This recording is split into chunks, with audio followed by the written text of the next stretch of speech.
মেয়েদের gestational diabetes, প্রেগনেন্সিকালীন যে ডায়াবেটিসটা ধরা পড়ে, এইটা থেকে বাঁচা 100 সহজ উপায় আছে। তো অনেকের বাচ্চা ঘাড় কালো, বগল কালো, এগুলো নিয়ে স্কিনের ডাক্তার দেখায়। মূলত স্কিনের ডাক্তার দেখিয়ে এটার কোনো লাভ হবে না। বিশ্বাস করেন, সব জৈতুনের তেল কিন্তু তৈব নয়। এখন মেডিসিনাল অলিভ অয়েলের কয়টা শর্ত আছে, কেউ কি বলতে পারবেন শর্তগুলো কি কি? সয়াবিন তেল ক্ষতিকর কেন সেটা আমি ব্যাখ্যা করব। আপনাদের যদি অন্য কোনো যুক্তি থাকে আমাকে এসে বুঝাবেন। সয়াবিন তেলের ক্ষতি কি? সরিষার তেলে যেটা ইন্ডাস্ট্রিয়াল, সেটা ওই সয়াবিন খাওয়া আর ইন্ডাস্ট্রিয়াল সরিষা খাওয়া একই কথা। নারকেলের তেল তৈব হতে হলে তার কয়টা শর্ত? আসসালামু আলাইকুম, সবাই ভালো আছেন? আলহামদুলিল্লাহ, আল্লাহর দরবারে আমরা লাখো কোটি শুকরিয়া আদায় করি। আলহামদুলিল্লাহ, তিনি আমাদেরকে পৃথিবীতে পাঠিয়েছেন এবং আমরা তার কাছেই ফিরে যাব। আমরা যদি সত্যিকারভাবে ইসলামকে পূর্ণাঙ্গ দিন হিসেবে আমরা যদি বিশ্বাস করি এবং সেই অনুযায়ী যদি আমরা আমাদের জীবন গড়ি, তাহলে আমরা এমনিতেই সুস্থ থাকব। তো আজকে আমরা আলোচনা করব লাইফস্টাইল ডিজিজগুলো নিয়ে। এই যে রোগগুলো, এগুলো মূলত সবগুলো রোগ তৈরি হচ্ছে ইনসুলিন রেজিস্ট্যান্স থেকে। কি থেকে? সবাই বলেন কি থেকে? এটা হলো ছোট চারা গাছ। এই গাছটা পরে এই অনেকগুলো রোগের জন্ম দেয়। অর্থাৎ কিনা আপনাদের যতগুলো রোগের কথা আপনারা বলেছেন, এই সবগুলো রোগের গোড়া একটা, সেটা হলো ইনসুলিন রেজিস্ট্যান্স। এই ইনসুলিন রেজিস্ট্যান্স বড় হয়ে তারপর এই রোগগুলো হয়। তার মানে মোট যে রোগগুলো আমরা আলোচনা করতেছি, সবকটা রোগের গোড়া একটাই, এটা বুঝতে হবে। তো গোড়া না থাকলে গাছ শেষ, মরে যাবে। তো এটা কিসের গাছ? রোগের গাছ। এটা হলো রোগ বৃক্ষ বা বিষ বৃক্ষ, রোগের বট গাছ। এখন এই বট গাছটা এখানেই সীমাবদ্ধ নয়। ধরুন একটা ডায়াবেটিস রোগী, সে ডায়াবেটিসের চিকিৎসা করাতে করাতে তার ওই ডায়াবেটিস সংক্রান্ত আরও অনেকগুলো কমপ্লিকেশনস তার আসতে থাকবে। যেমন ডায়াবেটিস রোগী শক্তি কমে যাবে, ডায়াবেটিস রোগী ইডি হবে, বা মেয়েদের পিসিওডি বা ইনফার্টিলিটি হবে। তো ডায়াবেটিস রোগী চোখ নষ্ট হবে, ডায়াবেটিক রেটিনোপ্যাথি। ডায়াবেটিস রোগী ভুলে যাবে, মনে থাকবে না, অ্যালজেইমার্স ডিমেনশিয়া। তারপরে চাপ নিতে পারবে না, মেজাজ খারাপ হয়ে যাবে। ব্রেনের মধ্যে চাপ পড়লেই তার মেজাজটা খারাপ হয়ে যাবে। অতীত নিয়ে খারাপ খারাপ চিন্তা আসে কি না? অতীতের খারাপ ভাবনাগুলা কেউ কিছু বলতেছে, মাথার মধ্যে ঘুরতেছে, আছে কি না? আছে। এটা একটা রোগ। বলে যে না, এটা তো সবার আছে। হ্যাঁ, আমরা সবাই রোগী। তো তাহলে এই যে আমাদের অতীতের ভাবনা আমার চলে আসে এবং আমাকে বলে রোগীরা যে আমি ভাবি না, ভাবনা চলে আসে। আমি ভাবি না, ভাবনা চলে আসে। অর্থাৎ এই যে ভাবনার উপর আপনার নিয়ন্ত্রণ নেই। কেন? কারণ ওই ব্রেনে এনার্জি নেই, ব্রেনে এনার্জি নেই। তারপর যদি দেখেন যে আগে অনেক চাপ নিতে পারতেন, এখন পারেন না, তাহলে বুঝবে ঝামেলা হয়েছে। তো ডায়াবেটিস রোগীদের এই ঘটনাগুলো ঘটে, প্লাস পিসিওডিদেরও ঘটে। এগুলা মানে গোড়া তো একটাই, একই জিনিস। কি ঘটবে? ওই ভবিষ্যৎ ভালো না, বা আমার জানি এমন রোগ হয়েছে কেউ ধরতে পারতেছে না, আমার ভিতরে কিছু একটা হয়েছে যেটা কেউ বুঝতেছে না, কিন্তু হয়েছে, ঘটনা একটা ঘটছে, এরকম ভাবনা তার, যে কোনো ডাক্তার আমার সমস্যা ধরতে পারতেছে না। বুঝছেন? এটা সে ভাবে এবং ফিউচার নিয়ে সে না আমার ফিউচার খুবই খারাপ, এবং সারাক্ষণ এই খারাপ ফিউচার প্রেডিক্ট করে, বা ভাবে এই ঘটনা ঘটতে পারে, ওই ঘটনা ঘটতে পারে, এবং সেগুলো ভালো ঘটনা না। যেগুলো ঘটনা ঘটতে পারে ভেবে সে, ধরেন বাচ্চা পরীক্ষা দিছে, মনে হয় পাশ করবে না, এই চিন্তা করে রাতে ঘুম নষ্ট, অথচ বাচ্চা খুব ভালো রেজাল্ট করছে, অথচ এ ঘুমাইতে পারে না অনেক দিন। বুঝতে পারছেন? তাহলে আসলে এটা কি চিন্তাটা সত্য না মিথ্যা? চিন্তাটা মিথ্যা, কারণ ঘটনাটা ঘটে নাই। ঘটনাটা ঘটছে হলো যে সে ভালো পাস করছে, ভালো রেজাল্ট করছে, কিন্তু সে মিথ্যা ভাবনা ভেবে সে অনেক রাত জাগছে এবং নিজের প্রেশার বাড়াইছে, ডায়াবেটিস বাড়াইছে। তাহলে এটা ভাবার তো কোনো দরকারই ছিল না, সে তো ভালোটাই ভাবতে পারতো। তো মরার আগে সে এতবার মরবে কেন? তা এই যে ভাবনাগুলো যারা নিয়ন্ত্রণ করতে পারছেন না, এই ডায়াবেটিস রোগীদেরও এই একটা প্রবলেম, ডায়াবেটিস এবং ডিমেনশিয়া, ডায়াবেটিস এবং ডিপ্রেশন। বুঝতে পারছেন? ডায়াবেটিসের সাথে এগুলো সম্পর্কিত। অর্থাৎ এনার্জি কম, ব্রেনের এনার্জি কম। শক্তি নেই, এনার্জি নেই। আর যারা উদ্যোগ নিতে ভয় পায় এখন, বা গাড়িতে উঠলে আটকে আটকে উঠে, নালে গাড়িটা অ্যাক্সিডেন্ট হয়ে যাবে, গাড়িটা একটা ব্রেক করছে অমনে তার বুক ধড়ফড় করে উঠছে, শুনছে অমুকে কোথায় কে মারা গেছে অমনে তার বুক ধড়ফড় করে কলিজা কাইপে আসে, দাঁত কপাটি লেগে লেলা টেলা বের হয়ে গেছে। বুঝতে পারছেন? তাহলে বুঝতে হবে তার এটা দুর্বলতা, স্নায়বিক দুর্বলতা। তো ডায়াবেটিস রুগীদের এটা একটা কমন। তো যাদের ডায়াবেটিস নেই, তো যাদের এই সমস্যাগুলো আছে, তাদের বুঝতে হবে আপনার ভবিষ্যতে হয়তো হবে এটা। এরপর মেয়েদের জেস্টেশনাল ডায়াবেটিস, প্রেগনেন্সিকালীন যে ডায়াবেটিসটা ধরা পড়ে, এইটা থেকে বাঁচা 100 সহজ উপায় আছে।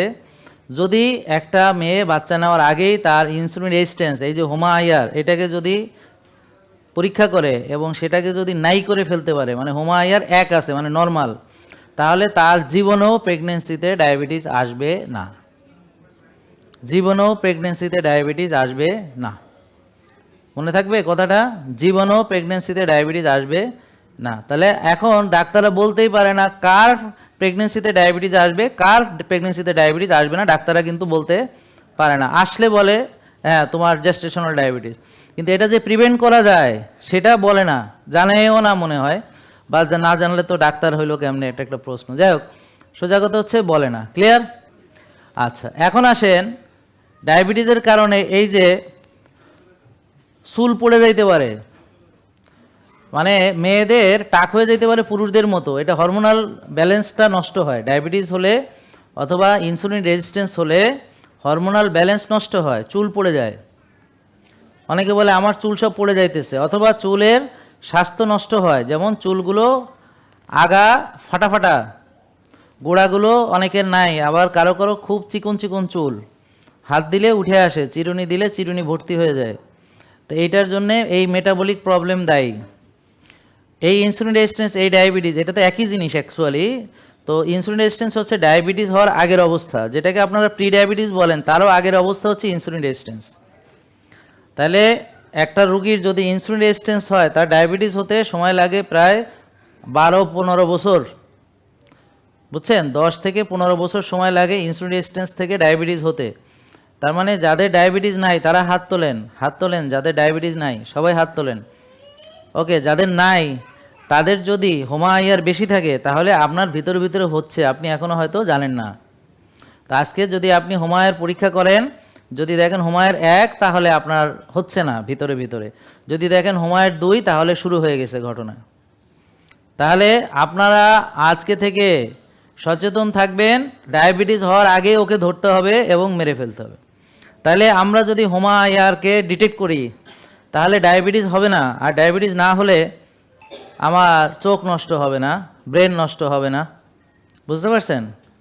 এরপরে অনেকের ঘাড় কালো হয়ে যায়, কালো কালো হয়ে যায়, বগল কালো কালো হয়ে যায়, আসিল হয়, এগুলো এই ইনসুলিন রেজিস্ট্যান্সের লক্ষণ। ইনসুলিন বেশি হলে এরকম হাইপার পিগমেন্টেশন হবে। তো অনেকের বাচ্চা ঘাড় কালো, বগল কালো, এগুলো নিয়ে স্কিনের ডাক্তার দেখায়। মূলত স্কিনের ডাক্তার দেখিয়ে এটার কোনো লাভ হবে না। ইনসুলিন কমিয়ে ফেললে, হোমা-আইআর মাপলে, ইনসুলিন মাপলে তার ঘাড় কালো না ফর্সা হয়ে যাবে। সয়াবিন তেল নিয়ে একটু কথা বলি, এটা কি তোয়েব কিনা? আর এই যে আল্লাহর দেওয়া যে জয়তুনের তেল, অলিভ অয়েল, এটা কি তোয়েব কিনা? বিশ্বাস করেন সব জয়তুনের তেল কিন্তু তোয়েব নয়। আচ্ছা, আপনারা মানুষ হিসেবে কি আশরাফুল মাকলুকাত কিনা? ঠিক? তাহলে শ্রেষ্ঠ মানে কি? মানুষ হিসেবে আপনারা সর্বশ্রেষ্ঠ। ইয়েস, মানে আল্লাহ তাআলা সকল সৃষ্টির ভিতরে মানুষকে সর্বোচ্চ মর্যাদা দিয়েছেন। খেয়াল করবেন। তাহলে খাবারটা আমাদের উৎকৃষ্ট খেতে হবে না? তাহলে সব অলিভ অয়েল কিন্তু উৎকৃষ্ট নয়। পমেস অলিভ অয়েল আছে, নর্মাল অলিভ অয়েল আছে, কিন্তু এটা হচ্ছে একটি উৎকৃষ্ট অলিভ অয়েল। এখন এই উৎকৃষ্ট অলিভ অয়েলকে আমরা যদি সাইন্টিফিক্যালি আপনাকে ব্যাখ্যা করি, সেটা কি? যে এটাকে বলে মেডিসিনাল অলিভ অয়েল। এখন মেডিসিনাল অলিভ অয়েলের কয়টা শর্ত আছে, কেউ কি বলতে পারবেন শর্তগুলা কি কি? সুন্দর করে বলতে পারবেন কেউ? কি কি শর্ত? কে বলল? আসো এদিকে আসো, তুমি চেষ্টা করো, আসো এখানে আসো, দ্রুত দ্রুত, দৌড় দিয়ে। আমাদের ফলো করে ওরা হাইটে আসে না তো, দৌড়ায় আসে। হ্যাঁ, এটা কি তামান্না নাকি? ও, এটা তামান্না, যাক। হ্যাঁ বলো। হ্যাঁ, এটা হচ্ছে কোল্ড প্রেস। কোল্ড প্রেসড, ওকে, একটা হচ্ছে কোল্ড প্রেস, তারপরে বলো, তারপরে কি জানো ওই নামটা মনে থাকে না। এটা মনে, সেন্ট্রিফিউগাল এক্সট্রাকশন। ইয়েস, তাহলে দুটো পয়েন্ট বলছে, একটা হলো সেন্ট্রিফিউগাল এক্সট্রাকশন। অ্যাকচুয়ালি প্রসেসটা হচ্ছে কোল্ড, আর এই ঘুরানোর মাধ্যমে ঘুরানো অ্যান্টি গ্র্যাভিটেশনাল ফোর্স, বলেন anti anti gravitational force gravitational এইভাবে ঘুরায়, এইভাবে, হ্যাঁ, সেন্ট্রিফুগাল এক্সট্রাকশন। ধরেন আমি যদি এটারে এইভাবে এখন তো ঘুরাইতে গেলে যদি পুড়ে ভেঙে যায়, বুঝছেন, এইভাবে যদি আমি ঘুরাই, হ্যাঁ, অ্যান্টি গ্র্যাভিটেশনাল ফোর্স। তা আপনারা কখনো রক্ত দিছেন, দেখবেন একটা টিউব ঢুকায় যে এরকম ঘুরায় না, সেম, তবে এটা অনেক বড়, বিশাল, অনেক বড় ইসের মধ্যে করে। এইটাকে ঘুরায় ঘুরায় কোল্ড প্রসেসে, তারপরে কি হয়, তলানি আলাদা হয়, তেলটা উপরে ভাইসে ওঠে, এটা হলো প্রসেস। তাহলে ও দুটো কথা বলেছে, একটা বলেছে কোল্ড প্রেসড, কোল্ড, আর হলো সেন্ট্রিফুগাল এক্সট্রাকশন। এটা প্রেস না, এটা হলো সেন্ট্রিফুগাল এক্সট্রাকশন, কোল্ড পদ্ধতিতে করা হয়েছে, ঠিক আছে, হ্যাঁ, কোল্ড প্রেস। তারপরে হচ্ছে কি, এরপরে কি, ইউএসডিএ ইউএসডিএ অর্গানিক, হ্যাঁ বলো, এটা বলো অর্গানিক, ইউএসডিএ এটা কাছে নিয়ে বলো, কেমন যেন লাগতেছে আজকে। লাগলেও বলো, কোনো সমস্যা নেই, মরে গেলে দেখবো আমরা, হ্যাঁ। আচ্ছা একটু দেখে ওটা কি ফু দিয়ে দিব? না, আজকে রাখি স্যার, কেমন যেন লাগতেছে, হঠাৎ করে ডাক দিলেন না। আচ্ছা, তা তুমি কি শ্বাস নিবা বড় করে, লম্বা করে শ্বাস নাও, হ্যাঁ, ধীরে ধীরে ছাড়ো। আমার কাছে আসলে ওদের বুক ধরফড়ানি বাইরে যায়। মনে হয় যে অনেক কিছু বলতে পারবো, হ্যাঁ। কিন্তু এসে আর বলতে পারি তা আমরা হেল্প করতেছি তো, তুমি বলো যে সেন্ট্রিফুগাল এক্সট্রাকশন বলছো, তুমি তো পুরস্কার পাইয়েই গেছো, এখন তুমি বলছো কোল্ড প্রেস বলছো, আর বলছো সার্টিফাইড অর্গানিক, হ্যাঁ তো শেষ। জি তাহলে extra virgin, cold pressed, centrifugal extraction, certified organic, এই চারটা মোট পয়েন্ট হলেই সেটা উৎকৃষ্ট হবে, সর্বোৎকৃষ্ট হবে, ঠিক আছে। তাহলে ওকে আমরা একটা উত্তম তৈয়েব হলুদ দিতে পারি, তাই তো। আর ওকে দিন দিয়েছেন তো। দাও, তুমি আজকেও পাইছো পুরস্কার তো, হ্যাঁ, জোরে জোরে, হ্যাঁ, থ্যাংক ইউ। যাও তাড়াতাড়ি যে বসে পড়ো, আবার পড়ে যাবা। সয়াবিন তেল ক্ষতিকর কেন সেটা আমি ব্যাখ্যা করব, আপনাদের যদি অন্য কোনো যুক্তি থাকে আমাকে এসে বুঝাবেন। সয়াবিন তেলের ক্ষতি কি? এটা হলো ইন্ডাস্ট্রিয়াল অয়েল, হেক্সেন চিনেন? হেক্সেন হলো ওই পেট্রোলিয়াম জাতীয়, ডিজেল, অকটেন, এগুলো চিনেন? হ্যাঁ, এরকম হেক্সেন, একই রকম, হ্যাঁ, হেক্সেন। তাহলে এই হেক্সেন দ্বারা এক্সট্রাকশন করা হয়, তারপরে অনেক হাই টেম্পারেচারে, হাই প্রেশারে এটারে কালো গাদের মতো বের হয়। আর হেক্সেন না দিলে কি হবে, অল্প একটু বেরোবে, হেক্সেন দিলে এতগুলা বেরোবে, বুঝলেন তো, বেশি হলে বেশি লাভ। তো এটা তো আর খাওয়ার মতো না, এই জন্য এটাকে ব্লিচ করে, এটাকে ডিউটেনাইজ করে, উইন্টারাইজ করে, ডিওস করে, বুঝতে পারছেন। তো এইভাবে এই জিনিসটা আর উইন্টারাইজ করে, মানে খাওয়ার উপযুক্ত আর নেই, তবে আমরা সেগুলো খাই বলে গ্যাসের ওষুধ খাই, রুগী হই, আমার বুক ফাড়ি। তাহলে দেখেন একটা সস্তা তেলে আমরা 60 রকম রোগের রুগী হই। তাহলে তেলটা সস্তা কিন্তু রোগগুলো দামি দামি, হার্ট অ্যাটাকে অনেক টাকা খরচ হয়, সারা জীবন ওষুধ খেতে হয়। আর সবচেয়ে খারাপ হলো যেটা আমি লস করলাম, যেমন পুরুষত্ব নষ্ট হয়ে গেলে এই পুরুষটা বেঁচে থেকে বা তার লাভ কি, সে বাইচে থেকে দরকার কি? আপনারা হাত দেখান দেখি, হাত দেখি সবার, ভেরি গুড। তোমাদের হাত কই, হাত দেখাও, এইভাবে, এই যে এরকম করো, তুমি হাত ওটা, হ্যাঁ সাবাস, এই তো সবাই দেখ। এবার ঘষা দেন, জোরে চাপ দেবেন এবং জোরে ঘষা দেবেন, এবং সাথে শব্দ হবে হাম, হ্যাঁ, হাম, এবং গরম হইতে হবে, নাহলে হবে না। হাম, জিহ্বা তালুর সাথে লাগান, হাম, এবার জোরে দেন, হ্যাঁ, হাম, আরো জোরে, লাল হয়ে যাবে, ব্যথা হবে, হাম, ওকে, সাবাস, হ্যাঁ। তা এই যে আপনারা একটু গরম হয়েছেন, হ্যাঁ, ভেরি গুড, হ্যাঁ। বাচ্চা ভয় পেয়েছে,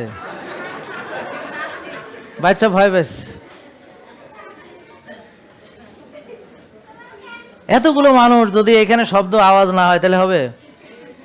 আচ্ছা শোনেন, এইগুলো আমাদের একটা ব্যায়ামের অংশ, আমরা সময়ের অভাবে পুরোটা দেখাতে পারছি না। এই যে ব্যায়াম আছে, এরকম এরকম অনেক কিছু আছে, হ্যাঁ, ঠিক আছে, এরকম, হ্যাঁ, বুঝেন না, অনেক ব্যায়াম আছে। তো এটার একটা অংশ হলো আমরা দেখালাম, এবং তালিটা কিন্তু এইভাবে হবে না, এরকম হবে, মনে থাকবে। আবার একটু দেখেন, এই যে হাম, জোরে, হ্যাঁ, আরো জোরে, হ্যাঁ, এই যে লাল লাল লাল হয়েছে, সাবাস বেটা, লাল হইতে হবে। লাল হওয়া মানে রক্ত মানে ওই জায়গায় কোনো প্রবলেম থাকবে না। এই কালকে বা পরশু একজন বোন কি বলে গেছে, ওর হাতে টিউমার ছিল, ভালো হয়ে গেছে, এই যে এখানে দাঁড়াইয়া। তো এই পর্যন্ত অনেকে এই কথা বলে গেছে যে যারা আমাদের ফলো করতেছে ওর এইখানে যত টিউমার ছিল এগুলো করে সব শেষ। একজন না, অনেকে। এবং এটা নিয়ে ডাক্তাররা আমার সমালোচনা করে, জানেন নাকি? কি বলে জানেন? হাততালি দিয়ে টিউমার ভালো হয়ে গেছে। বুঝতে পারছেন? হাততালি দিয়ে কি ভালো হয়ে গেছে? টিউমার ভালো হয়ে গেছে। কারণ ওর বইতে তো এটা লেখা নাই। এখন সে তো কুয়ার ব্যাং, সে যা জানে মনে করে পৃথিবীতে এছাড়া আর কিছু নাই। এটা হলো তোমার ব্যায়াম, এটাকে বলে আকু প্রেশার ব্যায়াম। এই যে আমরা যে পয়েন্টগুলো, এই যেমন ধরেন এইটা দেখেন, এইখানে এভাবে ফুলের মতো করে হাত হামিংয়ের সঙ্গে আমরা করব হাম, জোরে। এটা ব্যথা লাগতে হবে, ব্যথা না লাগলে এটা কোনোদিন কাজ হবে না, ব্যথা ছাড়া কোনোদিন কাজ হবে না। জোরে, হ্যাঁ, হাম। এ দেখেন আমার হাত কত দ্রুত হয়ে যায়, হাম। দেখছেন? এটা একটা পয়েন্ট। হ্যাঁ, এই পয়েন্টগুলো যখন আমরা করব তখন আমার টোটাল ইমিউন সিস্টেম এইখানে আসবে। এই যে এই ঘটনা কি হয়েছে এখানে দেখবে, আরে আল্লাহ এখানে টিউমার, দে এটারে শেষ করে। দেখবেন আস্তে আস্তে শেষ। একবার বডি যখন ইমিউন সিস্টেম বুঝবে যে অ্যাবনর্মাল সামথিং ডিটেক্ট করবে, ওর কাজ হলো এটাকে শেষ করে দেওয়া। সরিষার তেলে যেটা ইন্ডাস্ট্রিয়াল, সেটা ওই সয়াবিন খাওয়া আর ইন্ডাস্ট্রিয়াল সরিষা খাওয়া একই কথা। বুঝতে পারছেন?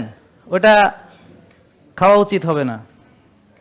এবার আসেন ঘানিতে ভাঙানো সরিষার তেল, সেটা খেতে হবে কিন্তু পরিমিত, খুবই কম। বেশি তেল খাওয়ার কোনো সুযোগ আমাদের এখানে নাই। আমরা খেলে ঘি খাবো, তাও পরিমিত, কারণ অতিরিক্ত খাওয়া কোরআনে নিষেধ আছে। তাহলে হালাল তৈব খেলে আমাদের কতটুকু খেতে হবে? না, ওটা হলো সর্বোচ্চ সীমা। রাসূল সাল্লাল্লাহু আলাইহি ওয়াসাল্লামের হাদিসটা চলেন আমরা একটু চর্চা করি। হ্যাঁ, যে মানুষ তার একটি পাত্র খুব খারাপভাবে পূর্ণ করে, সেটা হলো তার পেট। সে যদি 1-2 লোকমা খাবার খায়, অর্থাৎ হালাল তৈব, এটাই তার জন্য যথেষ্ট। মানে শীত দ্বারা সোজা রাখার জন্য যেটুক দরকার ওটুক খেলেই হয়ে যায়। কিন্তু সে যদি বেশি খেতে চায়, সে যেন 3 ভাগের 1 ভাগ খায়। তার মানে 1 ভাগ 3 ভাগের 1 ভাগ সর্বোচ্চ সীমা, আর 1 ভাগ পানি খাবে, মনে থাকবে, আর 1 ভাগ ফাঁকা থাকবে। তাহলে আমরা খাওয়ার সীমা এবং হচ্ছে তৈব খাবার, তাহলে বেশি তো খাওয়া যাবে না, আর বেশি না খেলে কম টাকা খরচ হবে। ওকে একটু বাইরে নিয়ে যাও মা। এই বেশি না খেলে কম টাকা খরচ হবে, আর সুস্থ থাকলে ওষুধ লাগবে না, টাকা বাঁচবে। বুঝতে পারছেন? ওষুধ লাগবে না, ডাক্তার লাগবে না, টাকা বাঁচবে। অপারেশন লাগবে না, টাকা বাঁচবে। এই সুস্থ লোকের তো খরচ কম, তাই না? হ্যাঁ, তাইলে খাওয়ার থেকেও বাঁচলো, আবার ওদিকে পেরেশানিও বাঁচলো। এখন আসেন এই যে তেলটা প্রথমে দেখতে হবে এইটা তৈব কিনা। তাহলে তৈব তেল, নারকেলের তেল তৈব হতে হলে তার কয়টা শর্ত? একটা হলো সেন্ট্রিফিউগাল এক্সট্রাকশন হতে হবে। হ্যাঁ, ইয়েস, ইউ আর রাইট। তারপর ইউএসডি অর্গানিক সার্টিফাইড হতে হবে, এক্সট্রা ভার্জিন। মানে এটা তো উত্তর হয়ে গেছে, এই জন্য তোমারটা নিলাম না।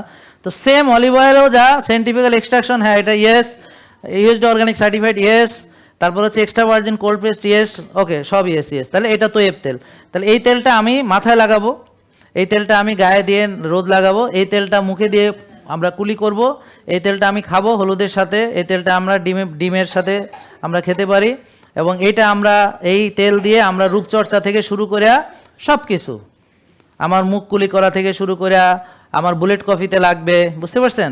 তাহলে এবং এই তেলটা আপনি হলুদের সাথে মিশিয়ে যে কোনো ক্ষত জায়গায় দিবেন, ক্ষত ভালো হয়ে যাবে। যে কোনো স্কিন ডিজিজে এটা ভালো কাজ করে। অনেকের বহু দিনের পুরাতন আপনার ওই যে চর্মরোগ, এগুলো দিছে, ভালো হয়ে গেছে। জেকে লাইফস্টাইল, ওষুধ মুক্ত সুস্থ জীবন।